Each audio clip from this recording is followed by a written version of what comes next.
அருட்பெரும் ஜோதி தனிப்பெருங்கருணை. வள்ளலாருடைய திருமுறை திருவருட்பாவில் 6ஆம் திருமுறையில் 430வது பக்கத்தில் இருக்கக்கூடிய 133வது பிரபஞ்ச வெற்றி அப்படின்ற தலைப்பில் அருட்பெரும் ஜோதி ஆண்டவருடைய திருவாய் மலர்ந்தருளியது.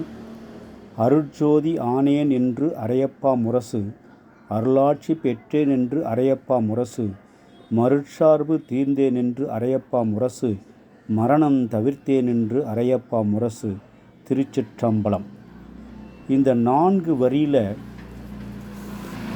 இறைவனுடைய முழுமைத்தன்மையை, இறைவனை பற்றிய பேரறிவை, இறைவனை பற்றிய அன்பை, இறைவன் பற்றிய கருணை, இறைவன் பற்றிய ஈகை, இறைவனை பற்றிய நற்குணங்கள், அறம் போற்றும் மெய்ப்பொருள் விளக்குகின்ற சுத்த சமரச சிவம்.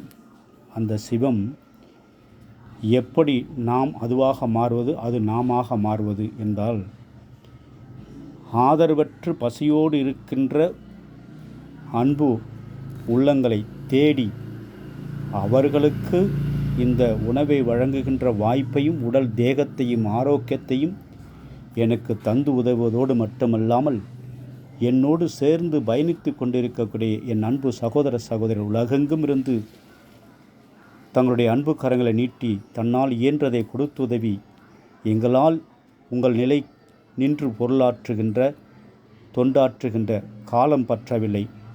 உங்களுக்கு அந்த காலத்தை இறைவன் கொடுக்கட்டும், உங்களுக்கு ஆரோக்கியத்தை தந்தருளட்டும் என்று வாழ்த்தி என்னை இந்த தொண்டுக்கு ஊக்குவிக்கின்ற அத்தனை அன்பு சகோதர சகோதரர்களும் இருகரம் கூப்பி அருட்பெரும் ஜோதி தனிப்பெருங்கருணை வள்ளல் பெருமானுடைய திருவடியிலே நின்று, 11 சித்தருடைய திருவடியிலே நின்று உலகெங்கும் தோன்றிய மெய்ஞானிகள், தத்துவ ஞானிகள் அனைவரையும் வணங்கி இந்த அன்னதானத்தினால் கிடைக்கக்கூடிய அனைத்து புண்ணியங்களும் என் உலகெங்கும் இருக்கின்ற இந்த உலக சமான காந்தாலயம் சமதர்ம சுத்த சன்மார்க்க சபைக்காக தங்களுடைய ஆதரவு கரங்களை நீட்டி உடல் உழைப்பை தந்து கொண்டிருக்கின்ற அத்தனை அன்பு உள்ளங்களுக்கும் அன்பு குடும்பங்களுக்கும் உரித்தாகட்டும் என்று நான் வாழ்த்தி இறைவன் திருவடியிலேயே சமர்ப்பணம் செய்கின்றேன். அருட்பெரும் ஜோதி அருட்பெரும் ஜோதி தனி பெருங்கருணை அருட்பெரும் ஜோதி.